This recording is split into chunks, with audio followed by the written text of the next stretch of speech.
Hello! Good morning sa inyong lahat. Magandang buhay! This is Boyong De Leon.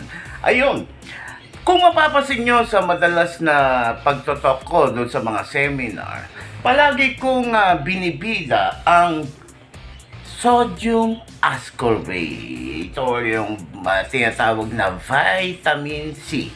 Ang sodium ascorbate, ito ay ang tinatawag na queen of all vitamins. Ibig sabihin ng queen ay babae. Ayun. Ngayon, malungkot ang babae kapag wala siyang kasamang lalaki. Ito naman yun. Ito ang tinatawag na New Lifestyle Glutathione. Ang tawag dito ay Master of All Antioxidants. Ayun. So, kung merong Queen of All Vitamins, meron namang Master of All Antioxidants. Alam niyo ba ang tulong nito? Nitong glutathione ng New Lifestyle, ito ay protection sa ating liver. Ngayon, kapag pinoprotektahan ng ating liver at magiging maganda o maayos ang organ natin na liver, ang side effect nito, ikaw ay puputi. Puputi ka rito hanggang sa ikaw ay maging kutis artista. Ayan ang tulong ng lifestyle glutathione. Kung bakit natin tatangkilikin itong dalawang flagship products ng New Lifestyle. Ngayon, ang ipapaliwanag ko ay ang glutathione. So, pakinggan ninyo ang isang panayam sa isang dermatologist na videohan. Ito ay para malaman nyo ang kahalagahan ng New Lifestyle Glutathione. Okay? So, mga ka-good vibes, magandang umaga sa inyo lahat. Watch this video. Bye-bye!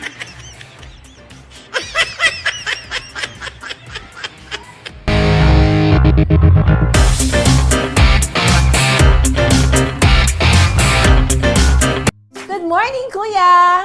Good morning, mga kasangbahay! Ako po si Dr. Sara Barba Cabudil at ang atin pong tatalakayin ngayong araw sa usapang pangkalusugan ay tungkol po sa glutathione o kaya po yung tinatawag lang nila na gluta. Ano nga po ba ito? Ang glutathione po o gluta, na mas kilala po natin nadidinig, no, gluta, ito po ay isang supplement, okay? Ito po ay hindi gamot, ha? Ibig sabihin po nito, kasi alam po natin, di ba, may mga categorization po sa mga papel po na ini-apply po sa FDA, okay? So, ito po, ang gluta po ay hindi po siya isang gamot. When we say gamot, ito po ay nakakapagbigay po, nakaka-treat ng isang particular na sakit, okay? So, ito po ay more of supplement po siya. Ito pong supplement na glutathione ay isang antioxidant. Okay, ano ba ibig sabihin ng antioxidant? So, when you say anti, it prevents o kaya it's contra-oxidation. Ang oxidation po, ito po yung proseso sa katawan natin kung kaya tayo tumatanda, kung kaya tayo nagkakasakit, okay? O kaya kung ano pa yung iba nating nararamdaman sa katawan. Pwede po ang sanhi niyan ay pwede may nakain tayong hindi healthy. O kaya, di ba lagi nga pong sinasabi, naku, pag kumakain palagi ng mga inihaw, lalo na yung pagka-char grilled po, no? So, di ba, alam natin yun, yung juice ng meat, pagka nag-iihaw, meron pong, pag pumatak po yan dito sa active po na uling, o kaya o charcoal, di ba, meron pa siyang ganun pong sounds, no? So, basically, it's an example of an oxidation process, okay? So, imagine, ito pong nakuha natin dito, nakukuha po ng mga unstable compounds. Pag nakain natin, kasama na po yan dun sa pagkain na inihaw na ating kinain, naiiwan po yan sa katawan natin, umiikot din po. Yung mga ganyan po na mga unstable compounds, dumadaan po yan sa ating circulation at nakakarating po sa ating liver. Ang liver po, ang major detoxifying organ po ng ating katawan. Okay, so anything that can provide harm to our body, yan po ang pilit na tinatanggal ng liver. Kung kaya po, yung mga antioxidants sa pangunguna po ng glutathione, kasi ang glutathione po, siya ay tinaguri ang master antioxidant. Okay, so in the presence of glutathione, tapos magte-take pa tayo ng mga ibang vitamins like vitamin C, no? Okay, so well actually, yung pong mga antioxidant vitamins would be vitamins A, C, and E. And marami pa pong ibang mga klase ng antioxidants. So, they are being guided by glutathione, okay? Meron po talaga tayong glutathione sa ating katawan. Okay, so, kaya lang, syempre, kapag ang ating katawan po ay naaabuso natin, syempre, ito po ay mas kinukulang po yung kanyang amount, okay? Para po maging enough yung ability niya para po mabattle yung mga unstable compounds or yung mga oxidants sa ating katawan. Okay. So now, ano example niyan? Pag tayo po ay laging stressed, lagi po tayong puyat, no? O kaya naninigarilyo. O kaya po yung ating trabaho. Say for example, lagi po tayong exposed sa labas. Siyempre, nalalangha po natin yung pollution. Okay? So what else? Yung pong madalas mga uminom po ng mga alcoholic drinks, yung mga alak po. Yan. Okay? So, ito po yung mga bagay na nakakabigay po ng oxidative stress sa ating katawan. Ano po ba yung mga sakit na pwede pong makatulong ang gluta? According po sa mga studies. Again, hindi po ito gamot dito sa mga sakit na to. Ito po ay makatutulong lamang. Okay, so sinasabi po yun pong may mga autism, okay, makakatulong po. Sa mga yun po, may mga alcoholic intoxication. Ayan po, yung madalas pong magiinom ng mga alak, okay? So, yan po, nakakatulong din po siya. Yung may mga fatty liver, okay?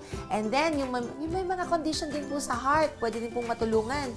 Dito, no, yung mga nag-Alzheimer's disease, Parkinson's disease, okay? So, and marami pa pong iba. Ito pa po isang concern. We've been hearing about the whitening effect of glutathione. Naku, totoo ba ito, mga kasangbahay? Talaga bang nakakaputi ang gluta?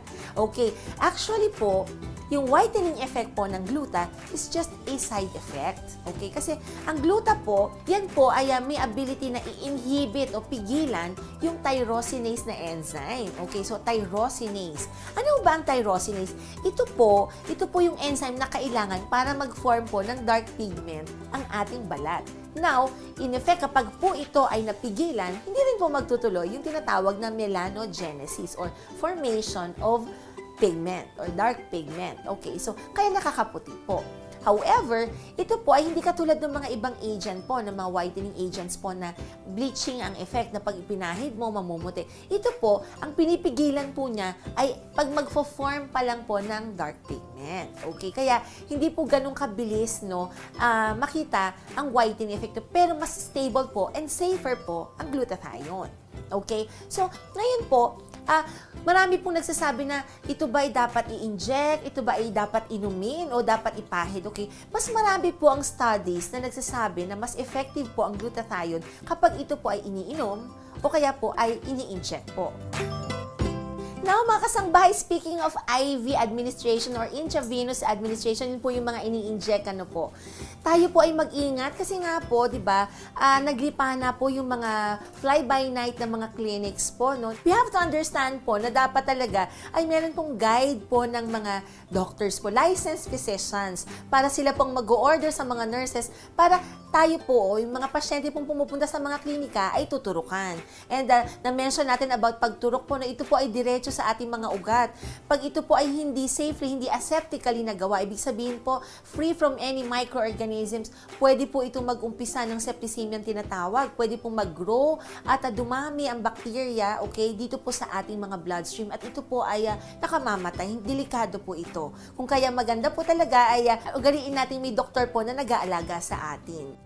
So more than the whitening effect, it's actually the antioxidant effect of glutathione that is more important.